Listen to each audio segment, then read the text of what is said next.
Season 3. Here we go. 6 more months of the good word. And I'm so excited. We have fresh talks that are so good to just dive into. And can I tell you the part of conference that made me most excited about what we're doing and what we're doing at Good News Brand? This part, the President Nelson said, he said, I hope you will repeatedly study the messages of this conference throughout the coming months. And I'm like, we're going to do that. That's what we're doing. We're going to do it together, like us four, and with everyone listening. And man, I think it's cool that we're living that, you know? So it's just excited to jump into these talks. We can't wait.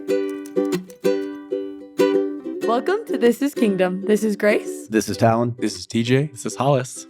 And we're starting off with the talk, y'all. President Nelson's talk, Rejoice in the Gift of Priesthood Keys. And I'll be really short starting this off because I know everybody has a lot of thoughts on this. But this just blew my mind. President Nelson got up. I'm like, okay, he's going to talk about this new, exciting, fun thing. And he got up and he talked about the same thing that he's been talking about conference after conference after conference. And I'm like, I don't think President Nelson could be any more clear about what he wants us to do. And I just feel like he's like, guys, I can't express this enough. There is nothing. That's the word he used. There is nothing that will open heaven like the temple. And after that, I was like, okay, I get it. That's where I'm going to spend my time. That's where I'm going to be, because that's what my prophets tell me again and again and again. I just got to open that up. As a seminary class, when we were looking at this, the thing that was hitting us was, this is bold language the prophet's using. This is not like, hey, he's not messing around. He's not like, hey, will you please go to the temple a little bit more? Nothing will help you hold fast to the iron rod than worshiping in the temple as regularly as your circumstances permit. Nothing will protect you more as you encounter the world's mists of darkness. Nothing will bolster your testimony of the Lord Jesus Christ and his atonement or help you understand God's magnificent plan more. Nothing will soothe your spirit more during times of pain. Nothing will open the heavens more. Nothing. And this is crazy to me because that's like more than scriptures. That's more than prayer. That's more than music. That's more than spending time in the mountains. He's like, listen, above everything, get your butt to the temple. Because God's got blessings. He's got miracles. He's trying to help you see things, man. Well, and that's the thing that I think is so fascinating is he has been focused on it a whole lot. And he also, I like that he called it bold language. Like, he was not shy about how important he felt like the temple was. He's like, you need to understand that this is one of the most important things. And the whole time he was talking, I was asking myself why. Why the temple? Why more than anything else? Because if I'm really, truly honest, the temple is not usually my number one way of connecting with heaven. Like, I would say scriptures for me is my number one way of connecting with heaven, not the temple. And so when he said like nothing else, I was like, what in the world? I'm missing it. Like, I don't understand. And then I walked into someone's house last night, and it was my first time over at their house, and I was just like looking at everything. and you know how you kind of do that when you're at someone's house. And I just realized you can really get to know someone by looking at their house. You can really get to know someone walking the hallways and opening the doors of someone's house. And I think that is why President Nelson loves the temple so much and thinks that we need to be there, is because that is an open invitation to the Lord's house. He says, come and get to know me in my very own house. You will learn things about me you will learn things about the Lord in his house that you could not learn anywhere else. And then I started thinking about it, and I was like, I really think that's true. Like, even the backyard. You like go to the temple and you like go to the front yard, and he's going to make sure it's really nice and really beautiful. That teaches you something about the Lord. But also the fact that he's going to put benches on the outside. So every single person knows that they can stop by his front yard. That teaches you something about the Lord, and it's only the front yard. His door is beautiful. His door is clean. His door is big enough that however many people that want to go through the door can fit in the door. And I just think that it's so beautiful that you can learn that just by his front porch. The Lord's front porch. And I think that the more you look in the temple, the more you go to the temple, the more you will get to know the Lord because you are looking at his house. And that is like, nothing else is that physically present. Nothing else is like that in your face about who the Lord is, which I think is cool. Yeah, I don't know about you guys, but I kind of felt a little called out as well when President Nelson was talking about temples and explaining the urgency. Not only you feel the boldness, but you felt the urgency. I remember we all attended conference together, which is kind of precious. Yeah. And we were all sitting in that row, and President Nelson goes up. And I remember Talon like talking over and leaning over to me. He's like, I feel like President Nelson's gonna announce like 50 temples right now. Because you felt the urgency not only in his talk, but you felt the urgency in the entire conference. I think that's one of the most beautiful things is we kind of almost felt like we knew what was coming. And it's interesting because we, especially us, are so proximate to temples.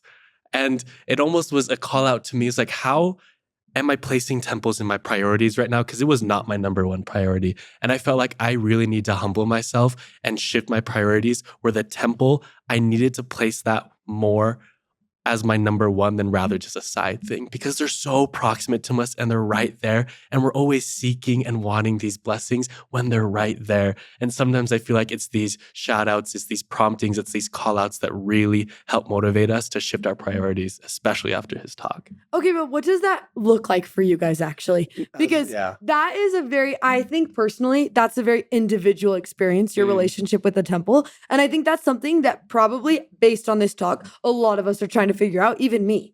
So like, what does that really look like for you guys to prioritize the temple? Yeah, I was literally just thinking that exact thing. I think for some people, it might look like getting your recommend.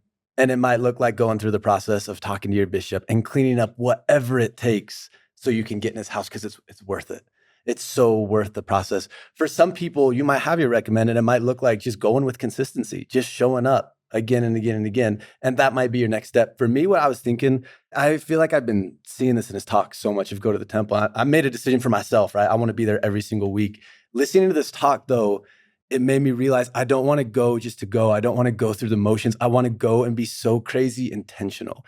And I realized that a lot of times I rush my temple experience. And I'm like, I'm going to go check it off the list, right? And then I'm going to get back to my to-do list. Instead of being there to sit and stay a while and to really enjoy and to really soak it in. And I've done that a couple of times where I go with no rush, no hurry. And it completely changes the experience. It changes the things that I learn and it changes the things that God is able to teach me.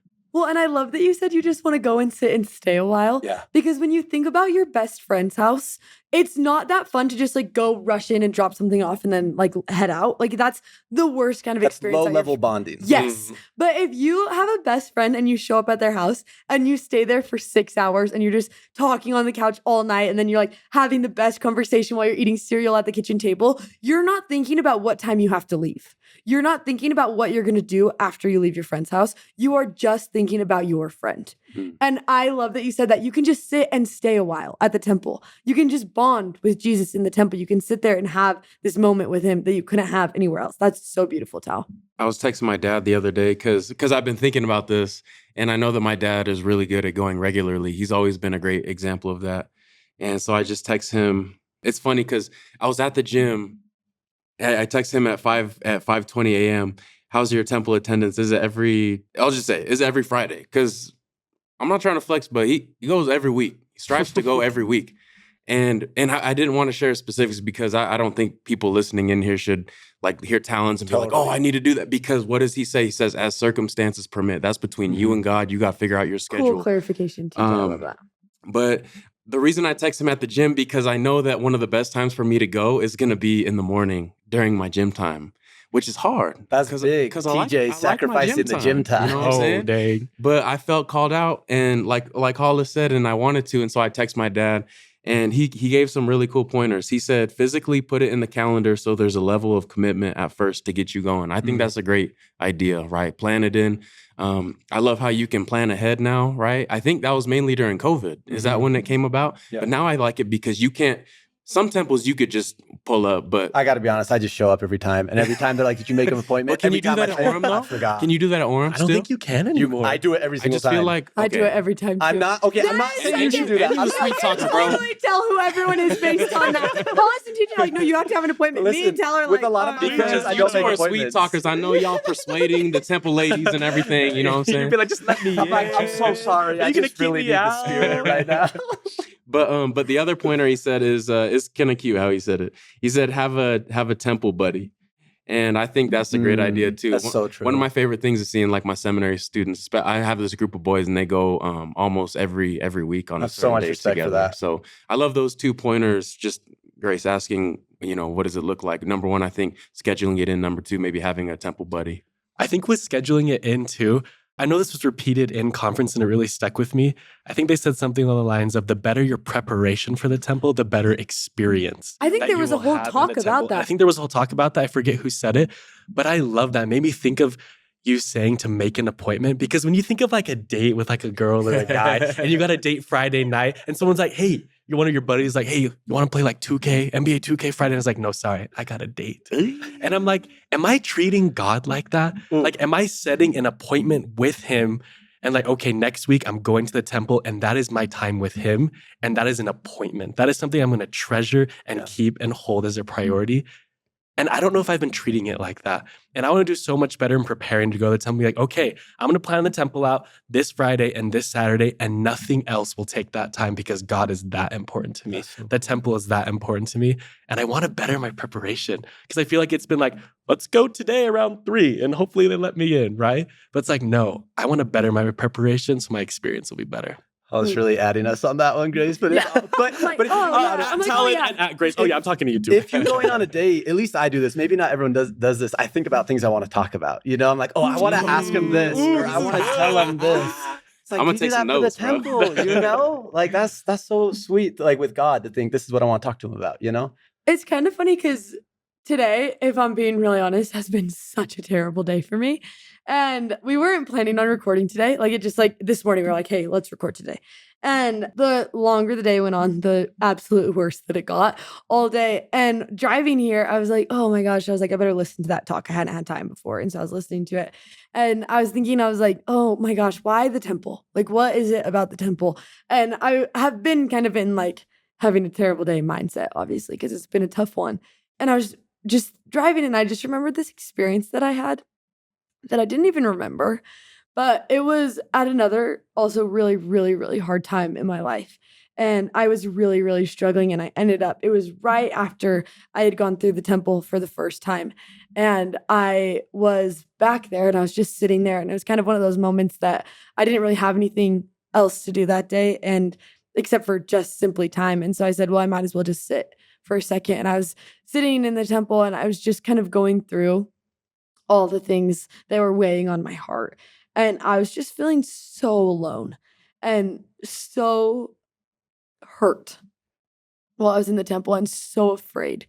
And I remember I was just closing my eyes and I just felt an arm around me. And I like looked up and no one was there. And then I just like closed my eyes and I just remember just seeing all white and then just Jesus's arm around my shoulders.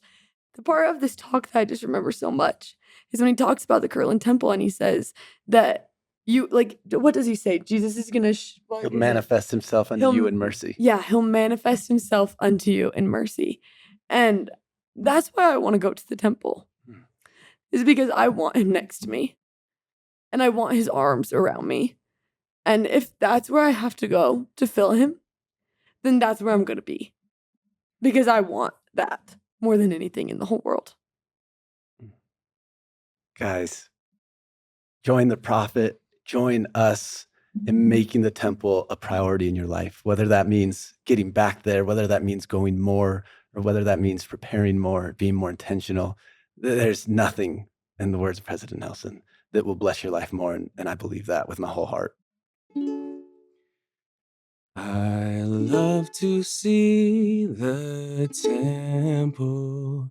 I'm going there someday to feel the Holy Spirit, to listen and to pray.